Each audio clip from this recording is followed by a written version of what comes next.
Muy buenas, muy buenas. Hoy vamos a tener un programa muy burgalés, porque vamos a visitar la catedral y vamos a explorar la leyenda del Cid. Pero también es un programa muy universal, porque es lo bueno de la ciencia. Por ejemplo, vamos a hablar de geometría y matemáticas, de símbolos y leyendas. Vale, a veces me pongo un poco filosófico, pero no os quiero confundir, porque en realidad tenemos un programa muy ligero. Si está, tenemos un robosapo. ¿Un robot? ¿Qué es un sapo? En fin, que si queréis un programa entretenido, en el que a la vez podéis aprender sobre cosas, este es vuestro programa. Bienvenido todo el mundo a Cienicia, el programa de ciencia de la Universidad de Burgos. En el 10º programa de Cienicia empezamos con Loco de Remates, descubriendo matemáticas de la Catedral de Burgos. La transición o el paso entre el duro cuadrado y la sublime curvatura de la circunferencia. En el Espacio Maker crearemos un curioso robot que anda a saltos, el robosapo.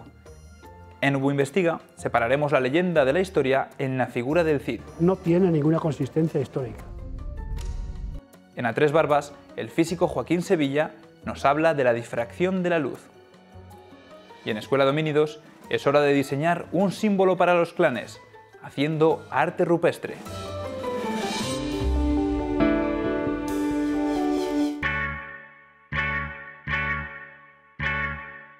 Seguramente, muchos hemos entrado más de una vez en catedrales y hemos admirado su arquitectura, sus obras de arte, sus símbolos sagrados, ese ambiente religioso que se respira y hemos saboreado el encanto de la historia que encierran sus muros y vidrieras. Pero, ¿alguien se ha fijado en sus matemáticas? ¿Sus qué?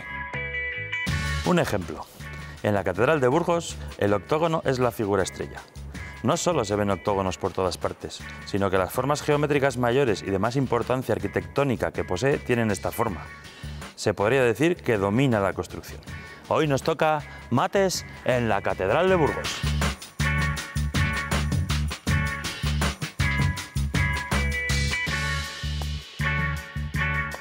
Para empezar, habrá que mirar hacia arriba, que para eso es un templo divino, ¿no?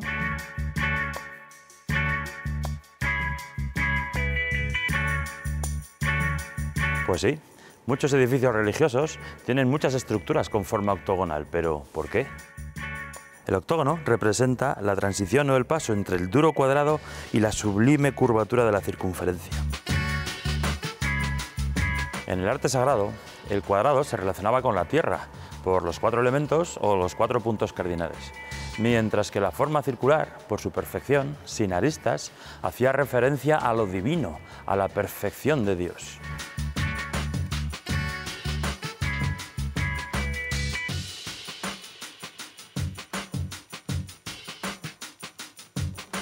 El octógono se usaba, por tanto, como transición entre el cielo y la tierra, permitiendo así el paso de espíritus, ángeles y hombres de un lado al otro. Y yendo al grano, ¿qué tiene de particular una figura tan sencilla? Pues algo eminentemente práctico y estético. Su fácil transición mediante lo que llamamos trompas o pechinas al cuadrado, mucho más fácil de construir y por lo tanto de diseñar en planta.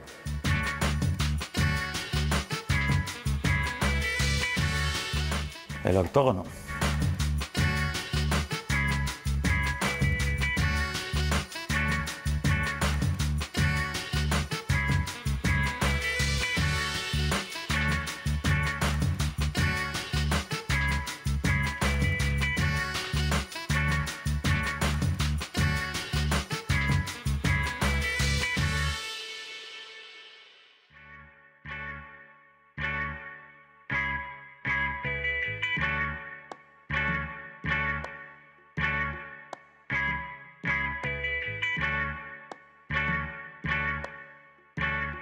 ¿Y cuáles son las virtudes matemáticas de los octógonos? Pues aquí tenéis un par de ellos, uno más pequeño y uno más grande. Fijaros en el grande. El rectángulo formado por esta diagonal del octógono grande y su lado se llama el rectángulo de plata, el equivalente en el octógono a su primo, el rectángulo áureo, en el pentágono. Si ese rectángulo de plata lo giro repetidamente 45 grados, conseguiría el octógono completo. Por cierto, que podemos hacer el rectángulo de plata con papiroflexia. Solo necesitamos un papel DIN A4. Venga, voy a hacerlo yo con una hoja de mi guión. Solo tengo que quitar el mayor cuadrado posible. Doblamos por aquí Volvemos a doblar por aquí. Seguro que alguno habéis hecho un avión alguna vez así.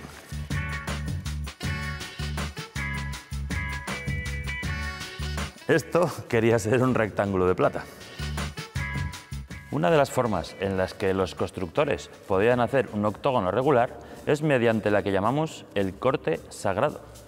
Solo hacen falta un cuadrado y 4 arcos de compás. Mirad.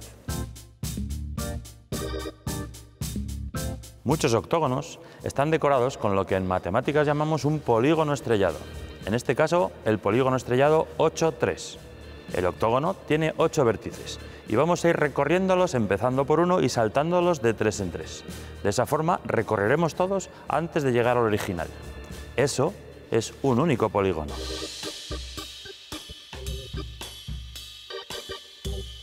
Sin embargo, en mates distinguimos los polígonos estrellados de las estrellas. Eso es lo que pasaría si recorriésemos el octógono de forma 8,2, es decir, saltándolos de 2 en 2. Después de recorrer 4 vértices, volveríamos al original habiendo formado un cuadrado. Deberíamos levantar el lápiz para ir al siguiente vértice y hacer lo mismo. Eso no es un polígono, son 2. A eso lo llamamos una estrella.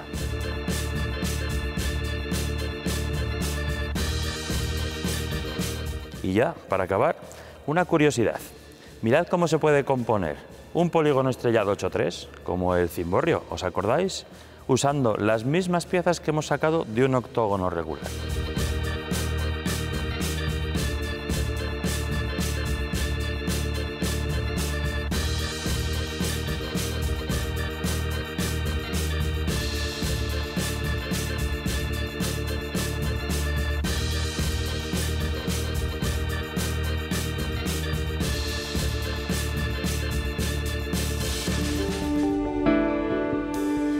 Bienvenidos a otro vídeo de Espacio Maker.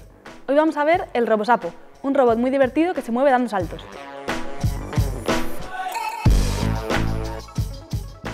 Los materiales que vamos a necesitar para este proyecto son un trozo de cartón, un poco de alambre bastante gordo, cable, un portapilas de 2 pilas, un motor con reductora, un interruptor, 2 pilas, unas barras de pegamento termofusible, unos palitos de pincho moruno y unos palitos de presores.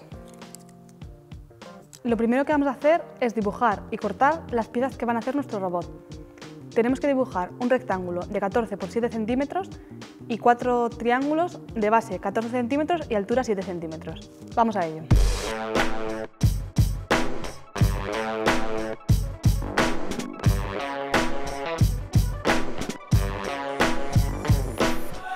Lo siguiente que tenemos que hacer es cortar los palitos de pincho moruno y los palitos de presores que van a hacer de eslabones y de articulaciones de nuestro robot.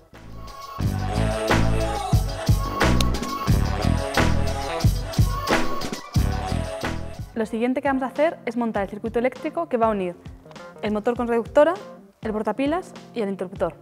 Para ello vamos a utilizar el soldador.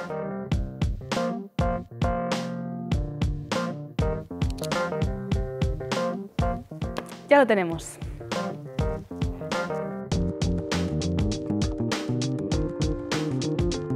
Ahora vamos a hacer unos agujeros en los triángulos por los que vaya el mecanismo. Vamos a hacer uno en cada esquina. Es importante que la distancia entre todos estos agujeros sea la misma en todos los triángulos.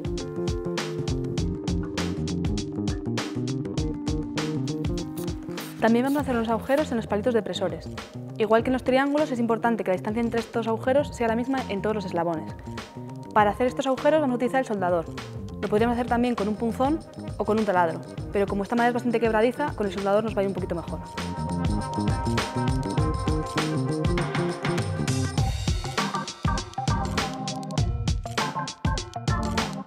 Ya tenemos todas las piezas listas, vamos a montarlas.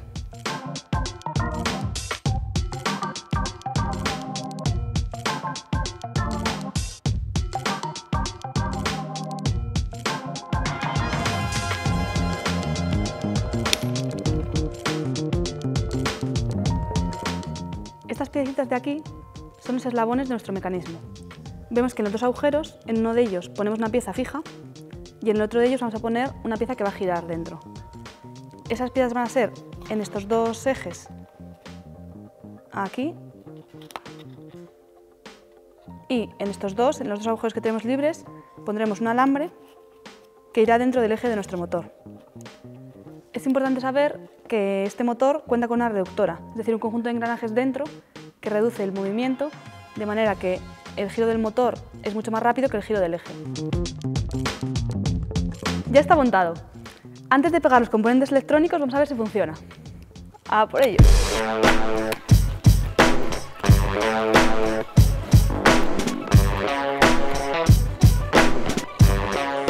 Como funciona todo bien, vamos a poner la pila en un lateral y el interruptor arriba para que sea fácil de acceder.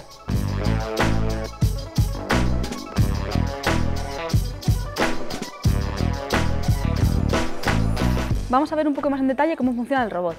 Si os fijáis, estos dos puntos están fijos entre sí. Y donde gira es aquí y aquí.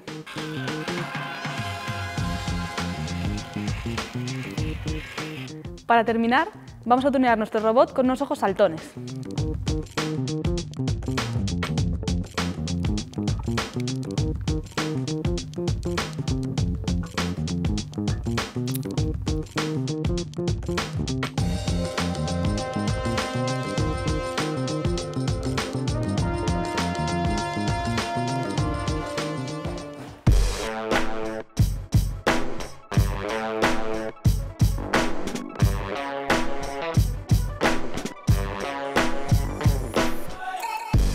Pues ya tenemos terminado nuestro robosapo. Le hemos puesto una boca para darle un toque divertido.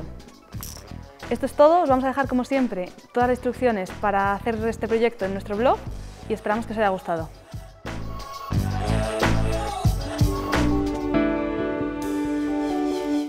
¿Es un robot? ¿Es un sapo? Bueno, en la siguiente sección vamos a hablar del Cid y concretamente vamos a separar entre lo que es ficción y lo que es realidad en su leyenda. Nos habla de ello Javier Peña Pérez, investigador de Historia Medieval de la Universidad de Burgos.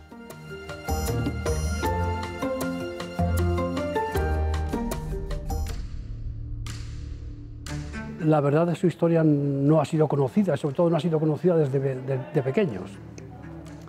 Hay que tener en cuenta que la identificación de uno con un paisaje y con una historia se hace desde pequeños y que la identificación de los burgaleses, de casi todos, con el Cid se labró cuando estaban en la escuela. Y cuando estábamos en la escuela a todos nos enseñaron la vida del Cid, la leyenda del Cid, basada en el Cantar de Mío Cid y patrocinada sobre todo por Ramón Menéndez Pidal, que consideró el Cantar de Mío Cid como un documento histórico, donde se hablaba de historia. Pero no se dio cuenta, los nuevos filólogos lo han descubierto mejor, que el poeta del Cantar de Mío Cid no quería hacer historia, quería hacer otra cosa. Hizo una obra de ficción. Del Cid sabemos muchas cosas. Hay aproximadamente unos 60 documentos reales, o sea, documentos contrastados, donde se acredita la figura, la firma, o como testigo o como protagonista del Cid. La imagen que tenemos del Cid es demasiado legendaria y a mucha gente le parece excesivo que eso pueda ser verdad, que eso pueda ser histórico, y entonces lo mejor es dudar de la veracidad de la historia del Cid, pero no es el caso. El Cid existió, nació hace en torno a 1048 y murió el día de noviembre, creo, de 1099, en Valencia. La historia del Cid ya es de por sí bastante espectacular en muchos sentidos. Como guerrero no hubo otro que se le pudiera equiparar, tal vez en toda Europa, pero sobre todo en Castilla, y ni siquiera entre los musulmanes, que tenían buenos guerreros. La leyenda es también desproporcionada. La leyenda se empezó a construir sobre el Cid unos 80 años después de muerto. Aquí la leyenda del Cid llega con el Cantar de Mío Cid. Hasta 1205-1207 en Castilla nadie habla del Cid, nadie. Ni como personaje histórico ni como personaje de leyenda. Aquí no se dice nada, ¿no? Pero a partir de la divulgación del Cantar de Mío Cid vuelve a recuperar vuelo como personaje, en este caso ya de leyenda. Santa Gadea, en los documentos de la época, en la época del Cid, no aparece como iglesia ni como parroquia. O sea, eso para empezar, no existía. Y luego lo de pedir juramento al rey por parte de un hidalgo castellano, vamos, eso es impensable. El Cid En principio era vasallo y amigo del rey de Castilla, el que se murió en Zamora. Se quedó sin señor y se quedó sin rey. Y cuando Alfonso VI viene aquí a tomar posesión, le reciben los grandes de Castilla. El Cid no aparece en este momento, en los documentos ni en ningún episodio de nada. Por otra parte, el Cid, sí que sabemos que en menos de un año consigue estar entre los nobles que forman la corte de Alfonso VI. Si hubiera hecho eso sería impensable, le habría matado además, allí mismo. Y solamente en 1280-90, cuando Alfonso X escribe una historia de España, una crónica de España, pues resulta que aparece una leyenda, aparece un episodio que está muy desarrollado y que tiene muchos detalles de cómo se hizo, el juramento y todo esto, que le habían dado los monjes de Cardeña en 1272, cuando pasó por aquí el rey, Alfonso X, pasó por Burgos, se fue al monasterio. Los monjes le dijeron, tenemos aquí una historia del Cid. Bueno, pues bueno, se la llevó a los cronistas que estaban escribiendo la historia de España y la metieron como historia. No tiene ninguna consistencia histórica. Y el Cid fue enterrado en Valencia, allí estuvo enterrado 2 años, y después fue sumado cuando los almorávides estaban a punto de conquistar la ciudad. Efectivamente la conquistaron, y si hubiera estado allí los huesos del Cid lo habrían profanado, eso es evidente.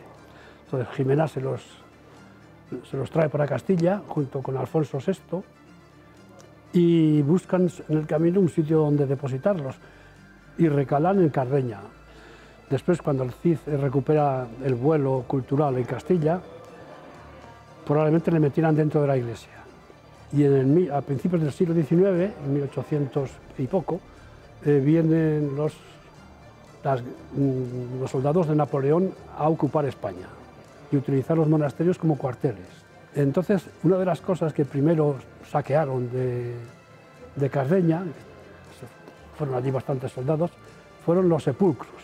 Algunos generales napoleónicos, de aquí hay un viaje más o menos que está acreditado, de 5 generales, y todos fueron a robar piezas, las piezas más importantes, el cráneo, la tibia. Al cabo de unos meses vino un general francés a poner orden por aquí, pensó que sería bueno traerlo a Burgos. Se amontonaron un poco y se trajeron a la ciudad, al Espolón. En el Espolón estuvieron 1 año. Después son expulsados los franceses y los huesos del Espolón vuelven a Cardeña. Se hace la desamortización y el monasterio queda abierto. Y entonces alguien pensó en el ayuntamiento de Burgos que eso no estaba bien.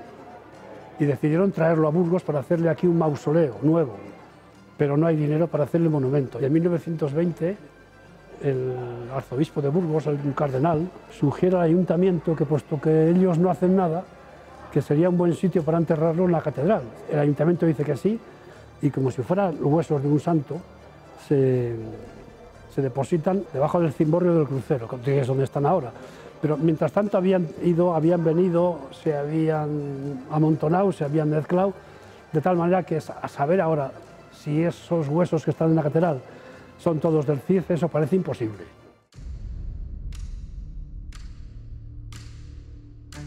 Simbólicamente, todavía en la actualidad, a Burgos se le conoce como la ciudad del Cid.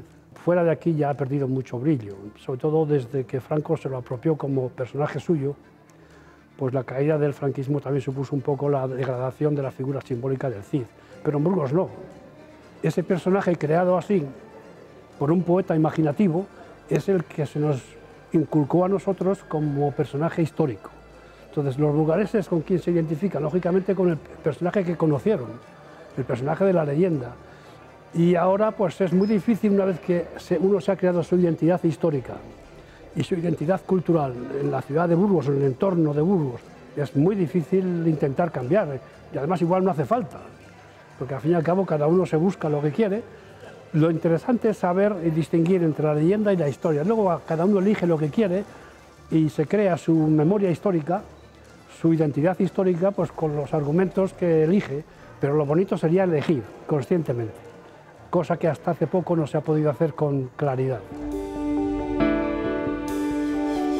Hemos aprendido mucho sobre la luz y su física desde que hace más de 300 años Isaac Newton escribiera sobre la óptica y sus observaciones de cómo una luz blanca, al atravesar un prisma, se descompone en un arco iris de colores. Sobre óptica y difracción de la luz concretamente, nos habla a continuación Joaquín Sevilla en A Tres Barbas.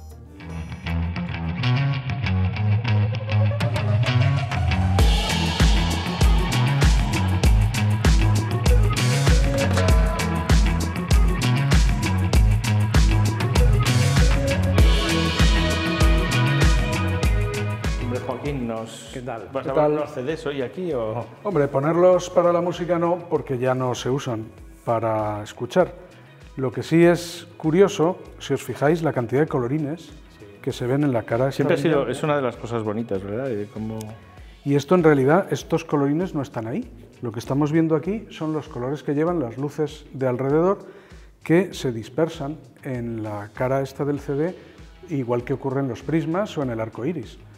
En las gotas de agua del arco iris o en el prisma que nos contaban en el colegio de Newton, que hizo todo este asunto, es por refracción, llega el agua, va en el agua la luz de diferentes colores a diferente velocidad, entonces se va abriendo y se separan los colores. No es el mismo procedimiento de refracción en una gota de agua porque aquí no hay refracción, no hay prisma, no hay gota. Aquí, como se produce en el CD, es por difracción. Es el nombre técnico. En la pista en la que estaba grabada la música o la información en el CD está ahí enrollada y están tan juntitas una pista de otra como del orden de la misma longitud de onda de las luces visibles. Entonces eso hace que la luz que se refleja en una cresta y en la siguiente interfieran entre sí y den un color, ¿no? Refuerzan un color en una dirección, otro en otra, otro en otra, otro en otra, y por eso separan los colores y lo que vemos es un montón de colores ahí. Sabes que este mecanismo, la difracción, usando normalmente redes de difracción, es decir, mira, aquí tienes una, ¿no?, que permiten pasar la luz, son realmente la base del trabajo de los astrónomos, porque gracias a esto podemos analizar qué tipo de luz, la luz de una estrella, cómo es, y analizar qué es lo que está sucediendo allí tan lejos, ¿no? Las redes de difracción un poquito más profesionales que un CD, esta lo que tiene de bueno es que tiene las líneas verticales, mientras que el CD las tiene curvadas, porque en realidad no estaba diseñada para eso, entonces es mucho más difícil acertar con la luz que quieres ver. Tienes que coger una bombilla, apuntar para ver el trocito, entonces es más difícil de interpretar la información, aunque en realidad la calidad como red de difracción es buenísima.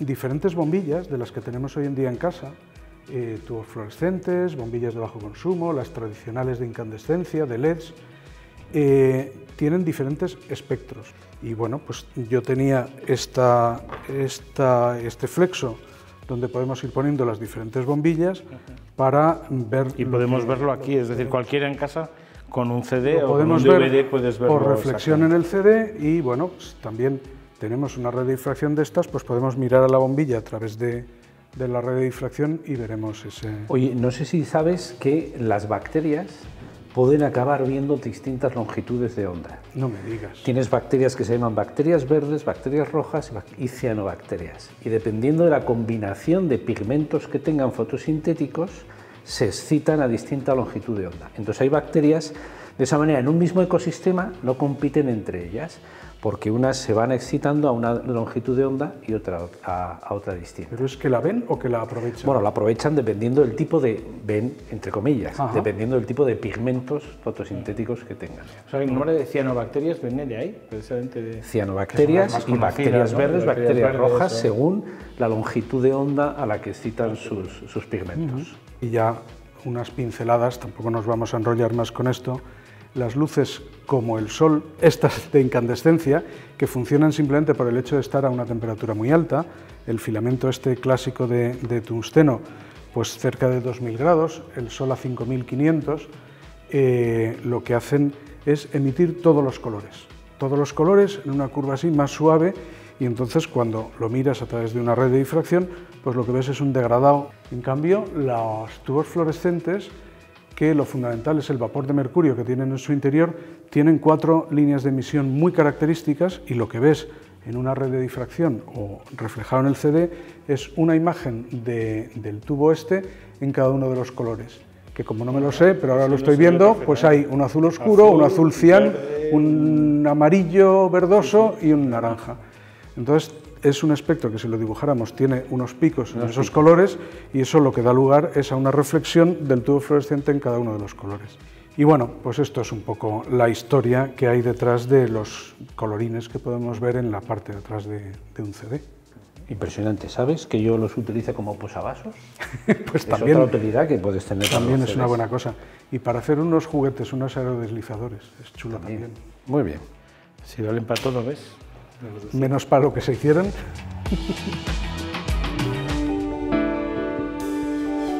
Uno de los hallazgos más fascinantes de la prehistoria son las pinturas rupestres o el arte prehistórico, que nos permiten visualizar las ideas de nuestros antepasados y de esa forma acercarnos un poco a sus mentes y a sus simbologías. Hoy, en Escuela de Homínidos, el clan del caballo y el clan del bisonte aprenderán a pintar con técnicas prehistóricas y además tendrán que diseñar sus propios símbolos.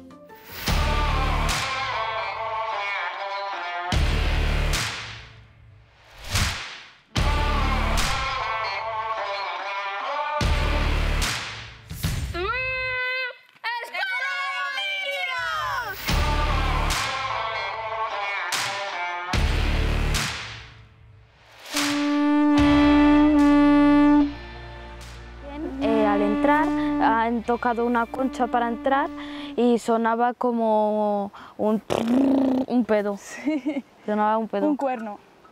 Bueno, bienvenidos al Templo del Arte, otro de los importantes destellos de la humanidad. El plasmar aquello que estaba en su mente y dejarlo para siempre en el paño de una roca, ¿de acuerdo? Sobre las pinturas, ¿conocéis alguna cueva interesante donde haya algo aquí en la península? Sí, A la ver. de Altamira, Por ejemplo, ¿dónde está Altamira? en Cantabria. Santander.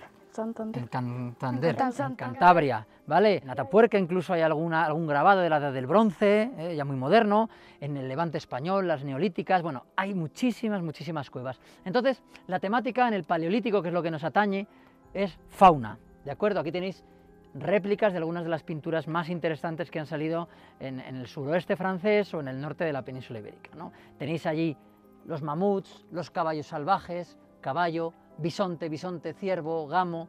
Bueno, ¿veis figuras humanas por algún sitio? No. Porque en el Paleolítico al ser humano no se le pinta. El protagonista es los animales, ¿de acuerdo? Luego en el Neolítico sí que empieza a ser el protagonista el ser humano. Escenas de recogida de la miel, de pastoreo, de caza, etcétera, ¿vale? Pero anteriormente es esto. Y nosotros vamos a centrarnos aquí. ¿Cómo hacían los colores? Con ocre Venían de los vegetales, ¿no? y de las flores. Sí. Vosotros, ¿de dónde venían De los la colores? sangre de los animales. ¿De las? De la sangre de los animales. Vale, eso es lo que yo quería que me dijerais. No hay ni una sola gota de hemoglobina en ninguna pintura.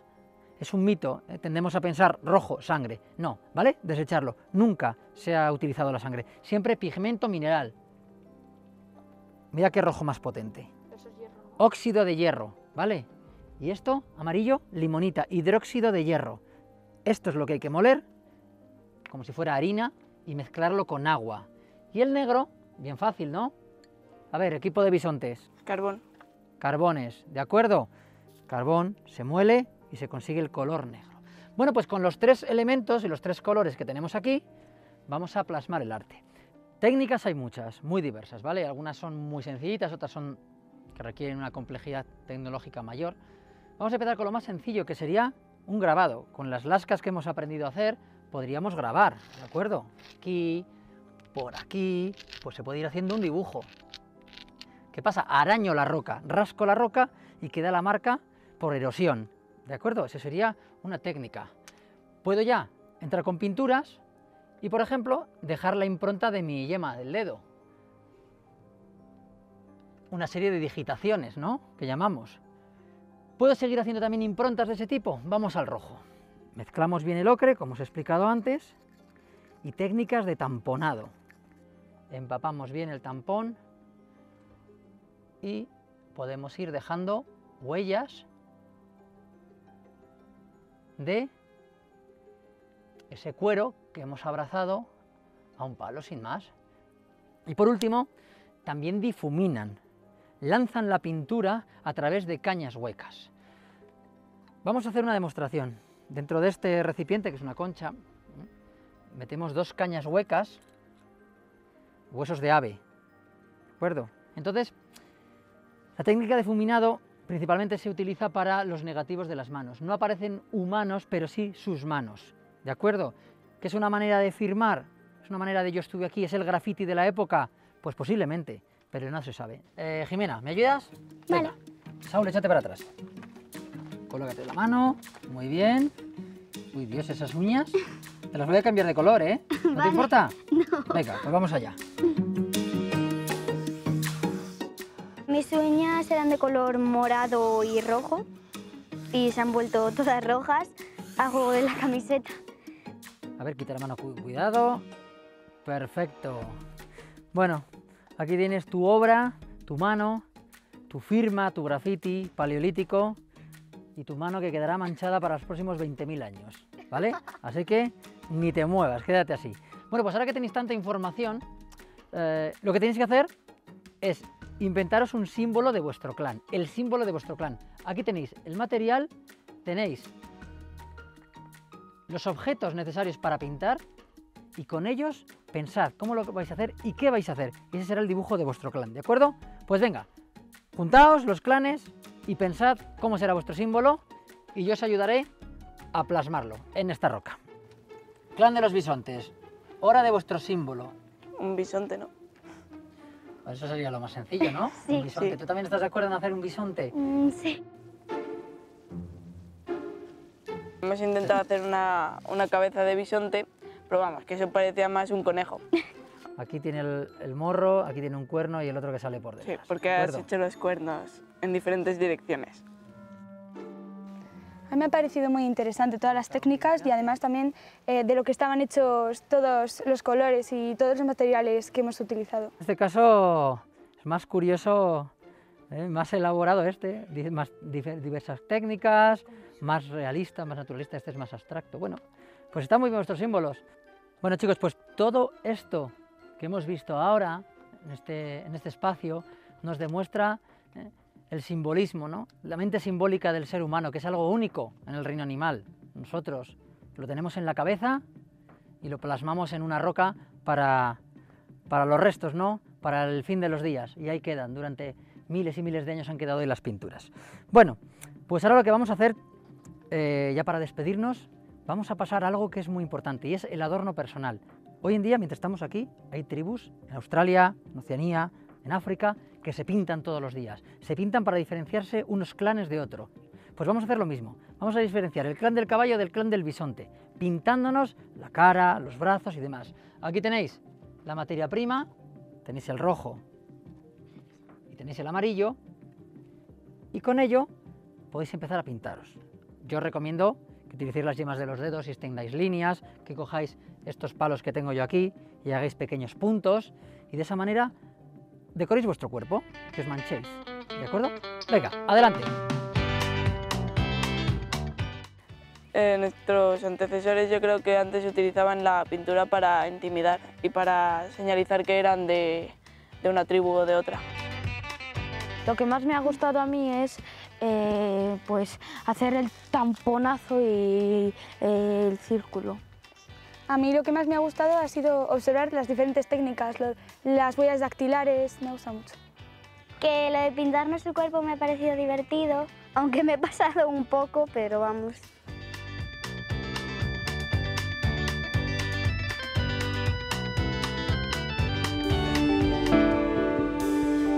Y esto ha sido todo. Como veis, es un programa que da mucho para reflexionar y filosofar sobre arte y matemáticas, leyendas y símbolos, y sobre todo, el robosapo. Mitad robot, mitad sapo. Un robot que es un sapo. Robosapo. Robosapo.